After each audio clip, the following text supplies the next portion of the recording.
Bienvenido al segundo vídeo del curso de manipulador de alimentos de la Academia Pilos Puente. En el vídeo anterior explicamos que una de las razones o de los objetivos de la seguridad alimentaria era evitar la contaminación en alimentos. Entonces, vamos a explicar ahora lo que es un contaminante. Se considera contaminante cualquier sustancia o elemento que afecta tanto a la calidad del alimento, es decir, pérdida de calidad, o a la salud del consumidor, es decir, aquellas situaciones o sustancias que pueden producir enfermedad. Podemos agrupar los contaminantes en tres grandes grupos. Por un lado están los contaminantes físicos, por otro lado los químicos y por otro lado los biológicos. Nosotros, como manipuladores de alimentos, debemos de evitar que estos contaminantes lleguen al alimento. Por contaminantes físicos os he puesto aquí el ejemplo de pelos, uñas, anillos. Es decir, por eso dentro de la manipulación de alimentos o en las cocinas, por ejemplo, hay siempre un gorrito o una gorra para recoger el pelo, para evitar que un pelo pueda caer en el alimento. Químicos. Y he puesto como ejemplo detergentes o insecticidas. En una cocina nunca debe de haber insecticida. Podrá estar en el bar el insecticida porque haga falta, pero no dentro de la cocina, porque si no está dentro de la cocina, evitamos que por algún tipo de error del manipulador pueda acabar en la comida. En la cocina, sin embargo, sí encontramos detergentes porque hay que lavar los utensilios. Pues se tiene que procurar como manipulador que jamás llegue ese detergente a la comida. Y biológicos son todas aquellas contaminaciones producidas por seres vivos. Entrarían, por ejemplo, aquí el que pueda haber algún tipo de animal o de insecto en la cocina, pero nosotros nos vamos a centrar en las bacterias porque son culpables de una gran cantidad de enfermedades alimentarias. Por tanto, nuestro trabajo como manipuladores está orientado a evitar estas contaminaciones, pero la contaminación física es sencilla para un manipulador evitarla porque si se viste correctamente y sigue una serie de pautas, lo hará. La química también porque hay una serie de normativas en materia de sanidad orientada a evitar que existan problemas con estos químicos. Y el biológico sí es el mayor trabajo que va a hacer el manipulador, ya que tendrá que estar luchando contra estas bacterias de forma continua. Aquí explicaremos lo que es la limpieza y lo que es la desinfección, que no es lo mismo. Si una bacteria está en una superficie, cuando tú limpias, no se va, pero si desinfectas sí, pero siempre quedan bacterias residuales que son resistentes, que van a reproducirse y aumentar la cantidad de bacterias que hay en esa superficie. Nos metemos un poquito más en lo que son las bacterias.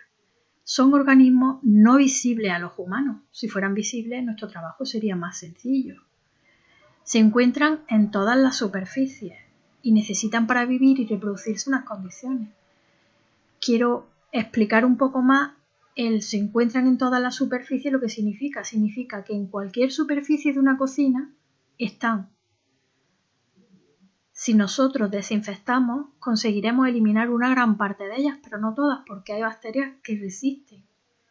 Eso significa que esas bacterias, pasado un cierto tiempo, se habrán reproducido y nos habrán vuelto a colonizar. Por eso es tan importante el mantener unos protocolos de limpieza y desinfección, que los veremos en el capítulo 4 y 5, para luchar contra esas bacterias.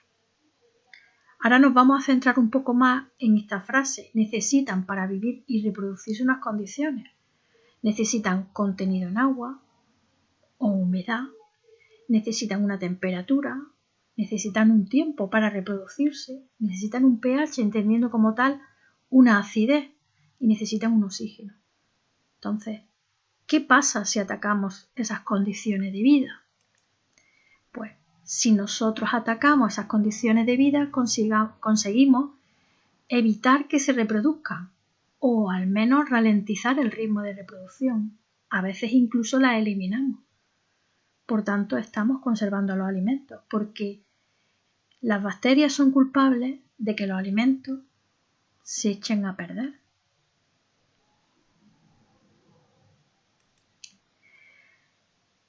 Y ahora vamos a ver cada uno de esos conceptos que he ido poniendo cómo afectan a la conservación del alimento.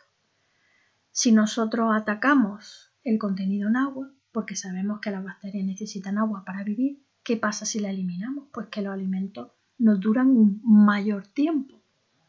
Y si nos duran un mayor tiempo es que los estamos conservando. Métodos de conservación relacionados con la eliminación del agua en los alimentos son, por ejemplo, los salazones, bacalao, arenques, los ahumados, por ejemplo, el salmón, o la evaporación, es decir, el puré de patata en sobre. ¿Por qué dura meses el puré de patata en sobre? Porque ha perdido el agua. O la desecación, un ejemplo de ello es nuestro rico jamón.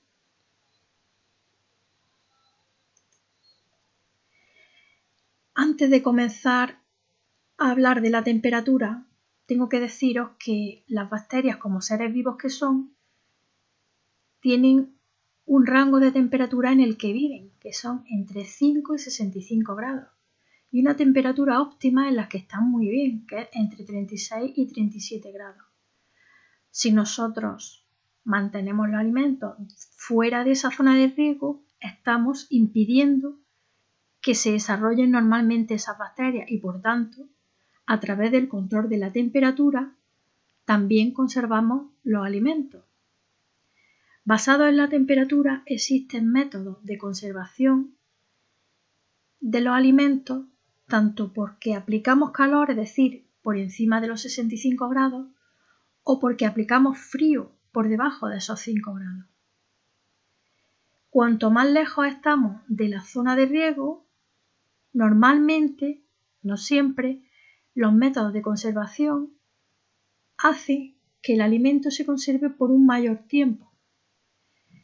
Ejemplos de aplicación del calor es la pasteurización, que es lo que vemos en líquido y leche.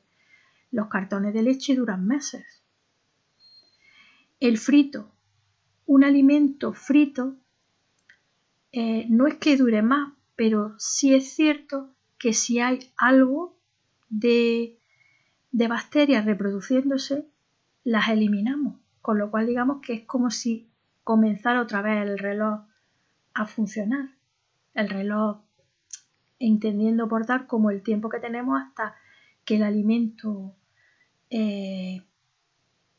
podamos consumirlo. O al igual el cocido o la esterilización. Las latas de conserva se generan a través de un proceso de conservación en el que no es exactamente solo el calor, afectan otros factores, pero cuando nosotros llenamos una lata de conserva en una fábrica se llena, lo primero que hacen es meterle en un autoclave, que es como una olla gigante, en el que le aplican calor para eliminar cualquier cosa que haya. Y después existe un cierre al vacío, con lo cual, si tú has eliminado las bacterias y encima lo has cerrado al vacío la lata, dura meses o años. Luego, por aplicación del frío, tenemos lo que es la refrigeración o la congelación. De 0 a 5 grados se llama refrigeración y de menos 18 a menos 30 congelación. Aquí es donde podemos ver el hecho de que cuanto más nos alejamos de la zona de riego, más tiempo nos dura el alimento, porque en refrigeración conseguimos aumentar en días el mantener el alimento dentro de unas condiciones óptimas y por congelación conseguimos que el alimento se mantenga meses. Vamos a cortar aquí ya este segundo vídeo y os animo a que sigáis con el vídeo 3 y continuemos con nuestro curso de manipulación de alimentos. Nos vemos en el siguiente vídeo.